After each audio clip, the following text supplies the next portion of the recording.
Change করে নিলাম। আর এখন আমরা মানে যাবো, মাসিমণিকে দেখতে যাবো একটুক্ষণ পরে। এই ক্লিপ মানে এই ভিডিওটা যখন যাবে তখন মাসিমণি অলরেডি পুরোপুরি সুস্থ হয়ে বাড়িতে চলে আসবে, আর তোমরা এই ভিডিওটা অনেক পরেই পাবে। তো যাই হোক, এখন আমরা খেতে বসে পড়েছি। আজকে যেহেতু শনিবার ছিল সেই জন্য সবাইরই ভেজ ছিল, তো সেই জন্য এই যে ভাতের উপর ঘি, বেগুন ভাজা, আলু ভাজা, আলু পোস্ত ছিল, ডাল ছিল, এগুলো ছিল, আর আমরা সবাই মিলে খেতে বসে পড়েছি। অ্যান্ড তারপর আমরা এই যে বেরিয়ে পড়লাম রেডি হয়ে মাসিমণিকে দেখতে যাওয়ার জন্য। মাসিমণি এখন অনেকটাই সুস্থ যখন আমরা এই ভিডিওটা করেছিলাম, বাট এখন অলরেডি বাড়িতে এসে গেছে। অ্যান্ড আমরা এই যে মানে এখন যাচ্ছি হসপিটালের ভেতরে গিয়ে তোমার সাথে কি ভিডিও শেয়ার করতে পারবো সেটা জানি না, বাট যতটা সম্ভব তোমাদের সাথে দেখানোর চেষ্টা করবো। আর এই যে এখন হসপিটালে এসেও গেছি, মাসিমণিকে তোমাদের সাথে শেয়ার করে মানে দেখানো হয়নি।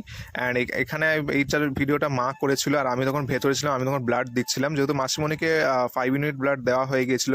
তো সেই জন্য এখন হসপিটালের রুলস অনুযায়ী তোমাদেরকে ব্লাডগুলো আবার ডোনেট করে দিতে হবে আলাদা ডোনার নিয়ে এসে।